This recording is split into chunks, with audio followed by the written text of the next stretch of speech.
There is some controversy over the latest encyclical Laudato Si. Let's see what the controversy is about. Laudato Si has 6 parts, very extensive. The title comes from the canticle of St. Francis of Assisi, Praise be to you, my Lord. Pope Francis seems to be closer to St. Francis than to St. Ignatius. So let's briefly summarize each part, which is not easy to do, of course. The first part says doomsday predictions can no longer be met with irony or disdain. The Gospel of Creation says that the word creation has a broader meaning than nature, for it has to do with God's loving plan. What are the human roots of ecological crisis? Science and technology seek control and wish to dominate nature. That's what the root is of the ecological crisis. And then he pleads for an integral ecology. Decisions must be made based on comparison of risks and benefits foreseen. What lines of approach and action do we need? We need a politics which is far-sighted and capable of new, integral and interdisciplinary approach. So, ecological education and spirituality tells us, like the Earth chapter says, it asked us to leave behind a period of self-destruction and make a new start. Let's find out first what the history of encyclicals is. Almost a third of all encyclicals were written by Pope Leo XIII.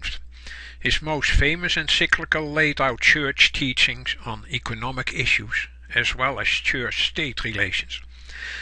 And it's widely seen as the foundational document of modern Catholic social teaching. Pius XI issued 34 encyclicals, Pius XII 42, Pope Benedict only 3 in his 8 years of pontificate, Pope Francis thus far 2. They all teach based on a clear and coherent philosophy of faith and reason.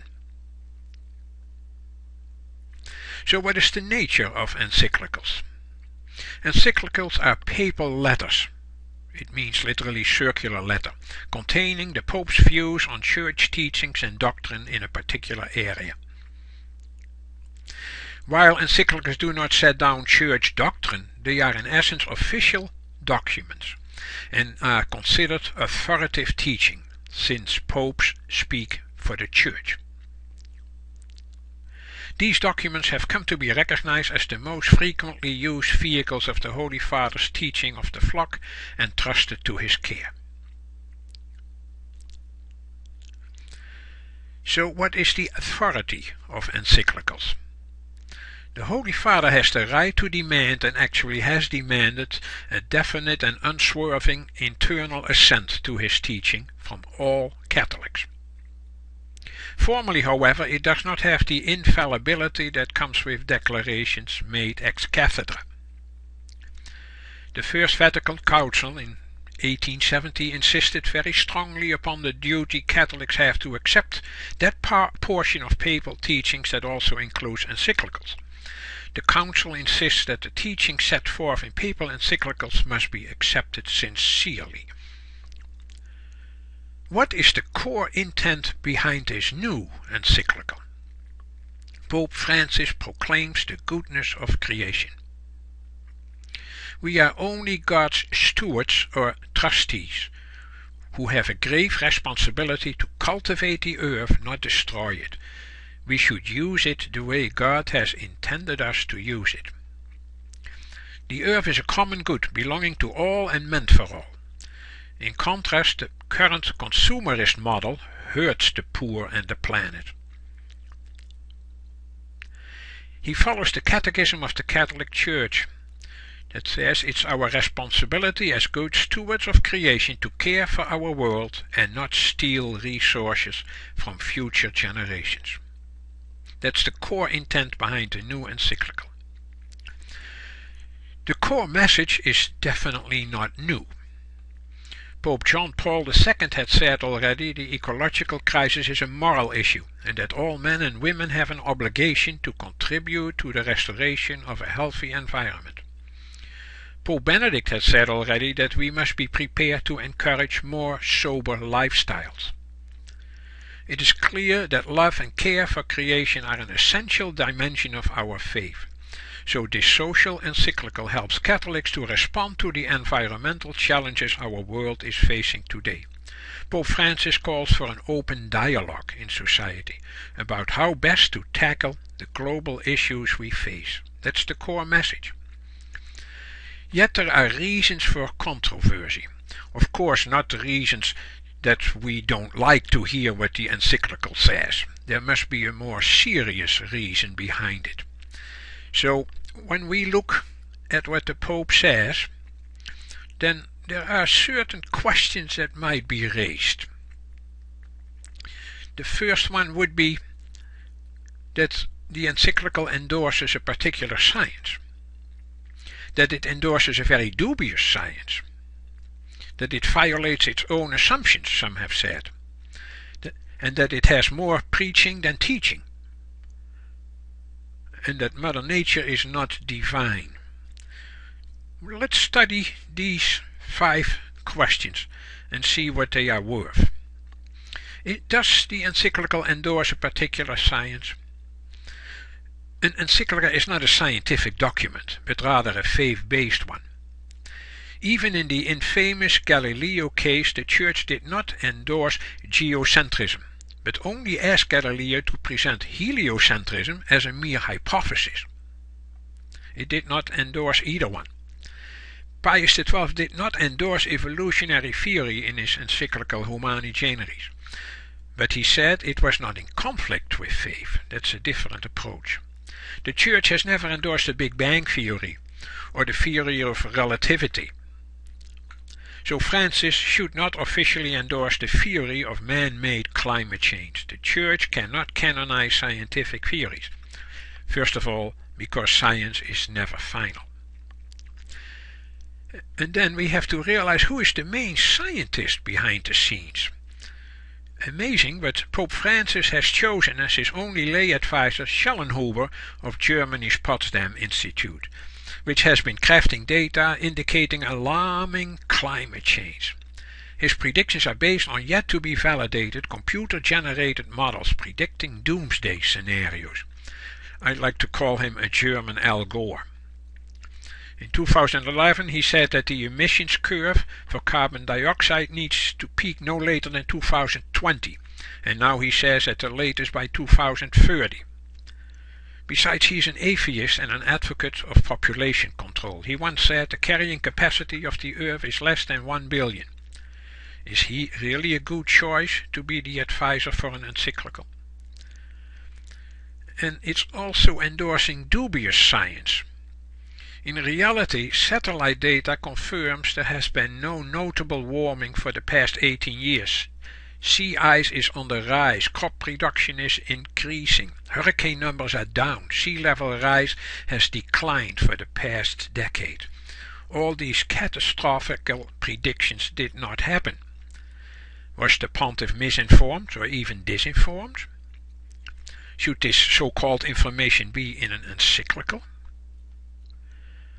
They can't even accurately predict hurricane season, tornado season, or get the weekend forecast correct. So imagine climate change. The science behind it is weak and dubious. Global warming? Probably, at least so far. Man-made? Mostly, partly, or hardly? We don't know, because we have not enough scientific basics to claim either way. There have always been wide fluctuations in temperature. There have been many ice ages, very long ones even. Recently we had little ice ages, particularly in the 14th and 17th century. That's why paintings from that period in Holland show a lot of ice and snow, whereas nowadays Holland has a rather moderate climate. There is a close correlation with solar activity, which shows a cycle of some 200 years, and that might explain much more about global warming and ice age periods than we think. Records show that peaks in carbon dioxide can follow peaks in temperature, so that would mean that carbon dioxide may not be the cause. Besides, the encyclical has more preaching than teaching, some say. The encyclicals of previous popes were teaching documents. Laudato Si, in contrast, has more preaching than teaching. Encyclicals used to be based on a coherent, time-tested philosophy. They were teaching us how Catholics should understand current topics in the light of faith, reason, and natural law. Now we see the influx of an eclectic and incoherent amalgam of various philosophies and experimental theologies. We can't win the case against technocrats by being better technocrats. We need better philosophies and theologies. And then some say the encyclical violates its own assumptions. When the Pope calls for risk-benefit analysis, an interdisciplinary approach in the last chapters, he invokes the very same tools that he had blamed in chapter 3 for the crisis, science and technology, except of course for the science of global warming. When he endorses the secular initiative of the Earth Charter in chapter 6, he seems to forget what was said in chapter 2, that our failure to acknowledge God is the root cause of the ecological crisis. Blaming the rich and powerful for standing in the way of ecological ideals contradicts that the ecological movement is mainly funded by the rich. And then there is the ideology of Mother Nature. But Mother Nature is not divine.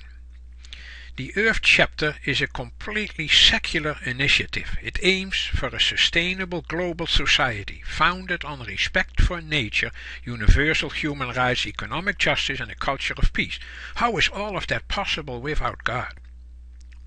Modern pagan environmentalists worship Gaia, the created, that is, but not the creator. They detest the basic tenets of Catholicism, the sanctity of human life, and the dignity of each individual person.